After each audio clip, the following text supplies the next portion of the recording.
retour dans l'Africa Newsroom. Nous sommes toujours avec Laurence Dong, chercheuse en sciences de l'éducation et membre de la campagne internationale Tournons la page. Karine Orio, journaliste. Fred Chango, notre éditorialiste. Alors, juste avant la pause, vous parliez, Karine, de ce boycott de l'opposition, donc de ce texte autour des élections. Est-ce que finalement, l'objectif de l'opposition n'était pas tout simplement de délégitimer ce texte des élections? Mais pas de cette façon-là. C'est-à-dire qu'en fait, en étant absent, finalement, les absents ont toujours tort. C'est peut-être pour montrer que c'est un texte qui a été adopté bien sans sûr, elle. mais je pense qu'il y avait une autre méthode, il y a d'autres méthodes pour sensibiliser, pour prendre justement à témoin l'opinion publique. Parce que là, finalement, les textes vont être votés, vont passer, et puis qui est-ce que ça va favoriser? Forcément le pouvoir.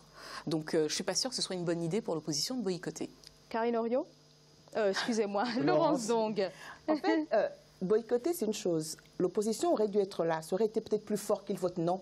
Mais en fait, je pense que leur présence n'aurait pas empêché le passage de l'adoption de cette loi électorale, puisque la grande majorité des députés sont pour le pouvoir et étaient pour adopter la loi sans amendement.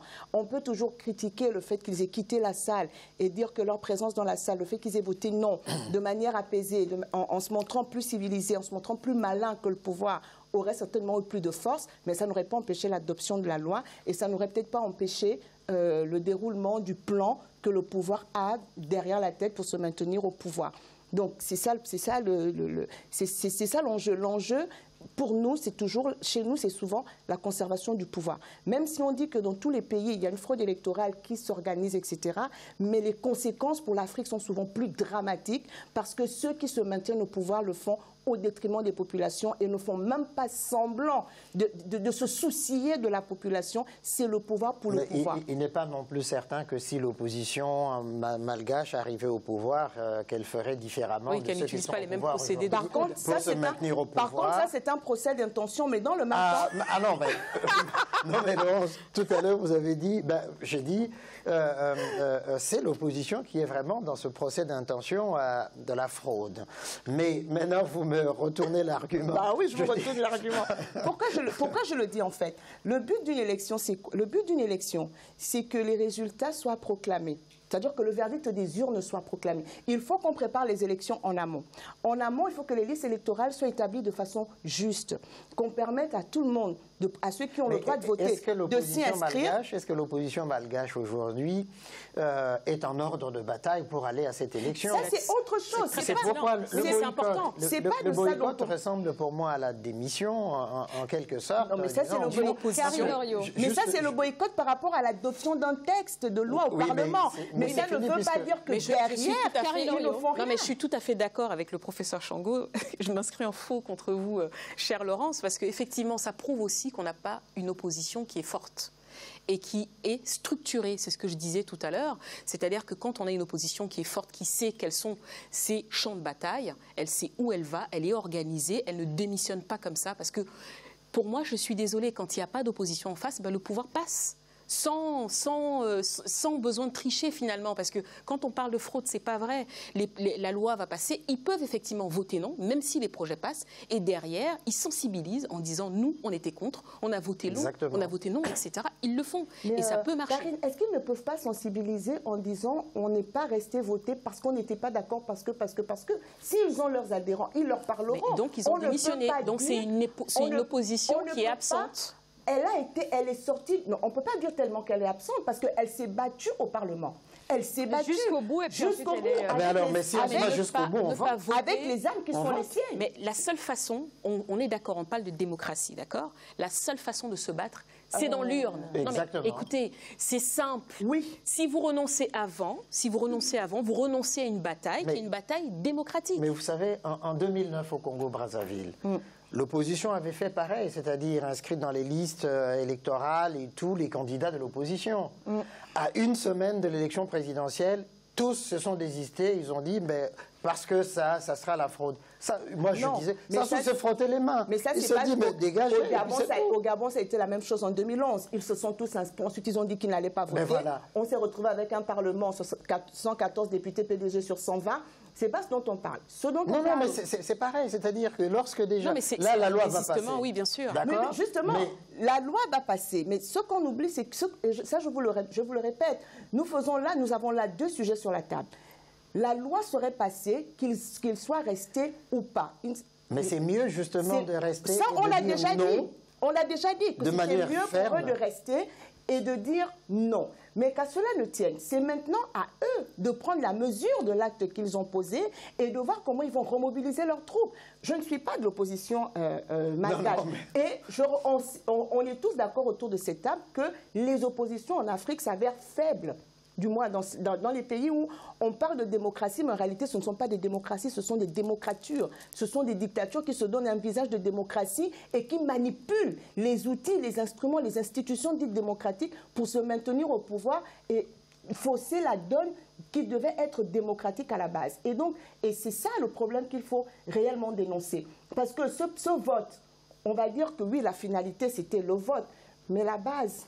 Tout est faux. Non, moi je pense qu'il ne faut pas idéaliser l'opposition. Je pense qu'au contraire, parce que quand vous parlez de démocratie, démocrature, etc., c'est une caricature.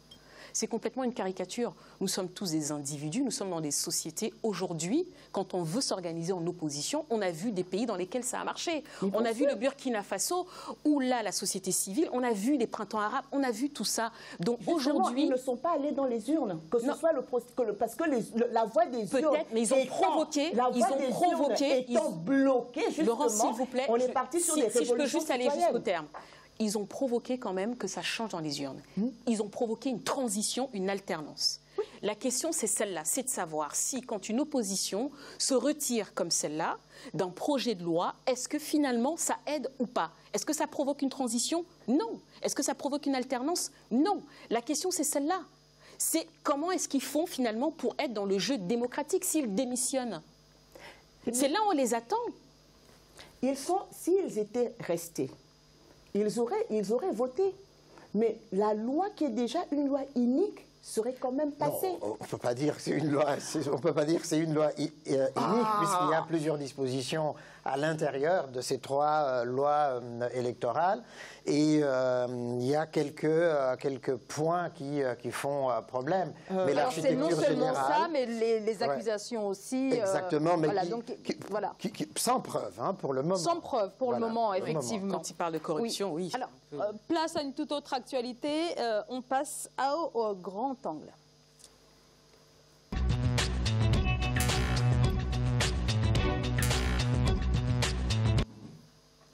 La zone de libre-échange africaine, à peine actée, déjà très convoitée. Les convoitises viennent notamment de l'Inde. Le gouvernement de Narendra Modi veut négocier un accord avec le continent autour de cette grande zone non tarifaire attrayante en effet pour les investisseurs directs étrangers.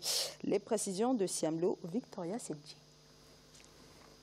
À peine signé le 21 mars 2018, le traité de la zone de libre-échange continentale intéresse déjà plusieurs pays du monde. Lors d'une conférence sur le partenariat Inde-Afrique à New Delhi le 25 mars, le ministre indien du Commerce et de l'Industrie, Suresh Prabhu, a déclaré qu'un accord de libre-échange permettrait de diversifier le panier des échanges commerciaux et sera bénéfique aux pays signataires du traité de la ZLEC. Pour des analystes, il est trop tôt de parler d'accord de libre-échange entre l'Inde et le continent africain. Le traité de la ZLEC a été signé par 44 États sur 55 sans l'adhésion de la première puissance économique du continent, le Nigeria. Si l'Afrique signe aujourd'hui, la réalité c'est que l'avance de développement de l'Inde ou la Chine ou d'autres sur l'Afrique va faire que toute la production industrielle, pour être très précis avec vous, la transformation d'un jus de mangue, tout simplement, va se faire par des Indiens. Parce qu'ils vont venir avec des technologies adaptées, rapides, pas trop chères, et ils vont le faire eux-mêmes. C'est la même chose pour les Chinois, ce qui est en train d'arriver. L'Inde compte déjà 29 ambassades en Afrique et a récemment approuvé l'ouverture de 18 nouvelles autres sur le continent d'ici 2021. Selon les autorités indiennes, le régime préférentiel indien de franchise de droits des pays les moins avancés pourrait faire passer les échanges commerciaux avec le continent de 53 milliards de dollars en 2017 à 150 milliards de dollars d'ici 5 ans. Pourquoi l'Afrique n'a pas des ambassades de type économique dans la plupart de ces pays? Et je dirais même que l'Inde est tellement grande qu'au sein même de l'Inde, il va falloir avoir pratiquement une trentaine, quarantaine, cinquantaine d'ambassades africaines spécialisées. Parce qu'il s'agit en fait d'attirer non seulement les investisseurs, les technologies, les identifier et ensuite les acheter. Parce que faut pas vous faire des idées, il n'y a pas de cadeau dans cette histoire. Il s'agit bien de commerce. Donc en même temps que vous me dites que l'Inde va venir avec des ambassades, qu'est-ce que fait l'Afrique? Aujourd'hui, en termes d'échanges économiques, la problématique du transfert des technologies en Afrique est posée par les experts. Selon eux, la non-maîtrise des techniques de transformation dans des secteurs clés comme l'énergie, les TIC ou encore l'agriculture lui fait perdre d'importantes dividendes. Alors, on voit donc que l'Inde active tous les leviers à la fois diplomatiques et économiques sur le continent. Comment l'Afrique peut parvenir à jouer au mieux de toutes ces convoitises, de toute cette concurrence pour garantir ses propres intérêts? Karine Oriot. Alors, c'est intéressant parce que déjà, ça fait sourire. Avant, en tout cas, en ce qui concerne l'Afrique francophone, on avait uniquement la France en termes d'échanges commerciaux. Et puis on a vu arriver la Chine, et puis là on voit arriver l'Inde. La question aujourd'hui, c'est qu'effectivement on est très convoité. C'est que proposent ces nouveaux partenaires commerciaux? Parce que je ne suis pas sûre qu'effectivement, ce qui concerne la Chine, sans faire forcément du bashing concernant les échanges entre effectivement certains pays africains avec la Chine, je ne suis pas sûre que cela ait profité d'un point de vue, pas seulement économique, mais d'un point de vue social. Parce que quand vous apprenez que dans certains pays, par exemple, la Chine ramène ses propres employés pour travailler, on se demande en fait qui signe ces contrats commerciaux, qu'est-ce qu'ils mettent dedans. Donc si l'Inde vient en nous disant « mais vous inquiétez pas, je vous ramène l'eau et l'électricité, mais par contre je vais exploiter tout ce qu'il y a, etc. » On va faire un transfert de technologie, mais que derrière le pays ramène ses salariés. En quoi est-ce que ça profite à un pays? Je veux dire, finalement, est-ce qu'on a réellement ce transfert de technologie? Qu'est-ce qu'on a finalement? Je pense que la véritable question, c'est celle-là. Et je pense que c'est peut-être le moment aussi de faire de la surenchère du côté des pays africains en disant, ben voilà, vous êtes 3, on va peut-être revoir nos prix. Donc, établir un nouveau cadre de partenariat économique. Laurence Dong. En effet, on a vu à chaque fois, quand on nous parle d'échanges entre l'Afrique et les autres continents, on ne voit pas l'échange. On voit plutôt ce qu'on vient prendre en Afrique, mais on a rarement vu ce que l'Afrique en a gagné, ce qu'on a apporté à l'Afrique et aussi ce que l'Afrique a apporté à ces États-là. C'est pour ça que, quelque part, je suis un peu pour l'expert quand il dit, mais pourquoi nous, on n'aurait pas, quelles sont nos ambassades à nous, des ambassades économiques en Inde? Qu'est-ce que nous, on va aller leur apporter? Qu'est-ce que nous, parce qu'on parle de libre-échange. Donc ça veut dire qu'ils apportent des choses et nous aussi, on en apporte. Mais on a comme l'impression qu'à chaque fois qu'on parle de libre-échange, que l'Afrique s'ouvre à un libre-échange avec la Chine ou avec la France ou avec l'Europe, c'est toujours pour qu'on vienne prendre nos richesses, pour qu'on vienne et nous proposer... Voilà, des petits trucs, des petits contentements, un peu comme on a vu la Chine, qui a construit un stade par-ci, construit une Assemblée nationale par-là, construit un Sénat à gauche, à droite. Le siège de l'Union africaine. Le siège de l'Union africaine, avec du matériel venant de Chine, avec des ouvriers venant de Chine. Donc, il faut qu'on arrête avec ça. L'Afrique ne peut pas continuer d'être la vache laitière sous le couvert de soi-disant échanges commerciaux. Mais je crois que c'est assez symptomatique de ce nouveau climat, justement, du libéralisme ou du néolibéralisme qui traverse le monde aujourd'hui. D'un côté, on peut se réjouir que l'Afrique soit rentrée dans le jeu économique, financier, international, ce qui n'est pas mondial, ce qui n'est pas une mauvaise chose, qu'on soit le centre d'intérêt de tout cela, mais en premier, il faut défendre nos propres intérêts. La zone continentale de libre-échange vient à peine d'être créée, mais on ne sait pas quel en sera le contour définitif, puisqu'il y a au moins une dizaine d'États africains, et notamment des poids lourds qui n'en font pas partie, qui sont le Nigeria, l'Afrique du Sud, entre autres, qui sont mécontents. Donc il y a déjà ça. Et en même temps, parce qu'il s'agit de fluidifier les échanges économiques en Afrique, entre Africains, mais il y a tellement de barrières entre les zones. Vous prenez CEMAC, CEAC. Exactement. Voilà. La CEDEAO, c'est encore, ça va encore entre la CEDEAO, puisque là, il y a ce livre, mais avec le reste de l'Afrique. Donc ça fait toute une série de problèmes qui se posent déjà au niveau de l'Afrique. Et moi, je regrette beaucoup, mais c'est surtout pour la zone CEMAC, CEAC, là, ce n'est pas possible, justement, qu'on n'en soit même pas arrivé, je ne sais pas, même à 2% d'échanges entre eux et d'intégration économique régionale entre les États d'Afrique centrale. Alors maintenant, il y a ce problème qui se pose, l'Inde qui pointe le bout de son nez pour s'engouffrer justement dans les brèches que nous offrons. À ce moment-là, il faut effectivement qu'on soit exigeant au fond, qu'on ne procède pas comme on l'a fait avec la Chine. Enfin, on a ouvert l'Afrique, on a offert l'Afrique à la Chine, même si la Chine dit gagnant-gagnant, mais les retombées, Laurence et Karine l'ont rappelé ici, c'est pour les populations africaines, zéro. Zéro. Mais ce que je voulais aussi souligner, c'est que effectivement, comme je l'ai dit avant, on a toujours eu des échanges commerciaux. Hein, je veux dire, il n'y a pas du tout de révolution.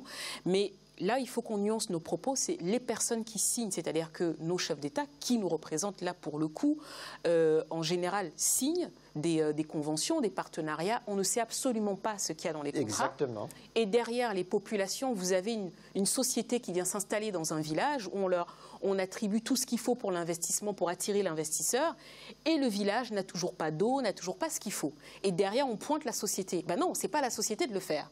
C'est au chef d'État de construire des routes dans son pays, de mettre de l'eau, de mettre de l'électricité. C'est pas celui qui vient, etc., pour négocier son travail, qui va, lui, derrière, installer des puits, etc. Et c'est un vrai problème. J'espère que peut-être, avec l'Inde, on va changer notre façon de travailler et que ça va aboutir à de nouveaux partenariats sur, encore une fois, la valeur de l'humain, et c'est effectivement le social. Le gros problème des Africains, c'est ça, si vous permettez, Zahra, c'est ça, c'est-à-dire, non seulement la formation, la main-d'œuvre qui peut justement, parce qu'on ne transforme rien chez nous, avoir des savoirs techniques, des technologies pour pouvoir justement, quand ces sociétés ou ces entreprises, ces États arrivent en Afrique, pouvoir offrir une main-d'œuvre qualifiée qui est à même justement d'éviter que la Chine exporte ses propres ouvriers en Afrique avec les contrats qu'on lui offre. Donc là, il y a un gros problème, un gros travail à faire au niveau des États africains. Hein.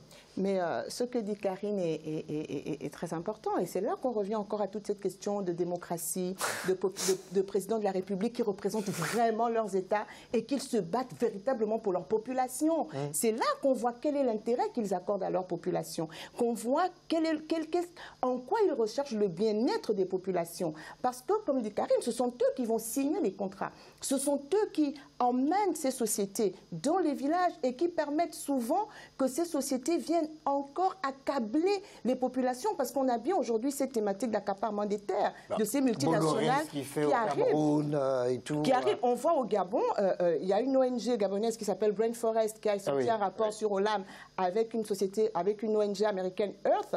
On se rend compte que l'État gabonais loue à Olam le sol à $1 l'hectare et par an, et qu'ils ont en vue d'avoir 1 million d'hectares au détriment des populations locales qui se retrouvent enfermées, n'ayant même plus de terre pour cultiver. Et ça, c'est inacceptable. Donc si l'Inde vient pour signer ce même type de contrat, ça ne va pas le faire parce qu'on ne sait pas qui prend cet argent, mais certainement les populations n'en profitent pas et on ne peut plus continuer à priver les populations et à les maintenir dans la pauvreté sur leur propre terre. Et peut-être aussi qu'on voit clairement qu'il s'agit surtout d'aller concurrencer sur le sol africain, donc la présence de la Chine. Allez, on va marquer une courte pause. Restez avec nous, à tout de suite.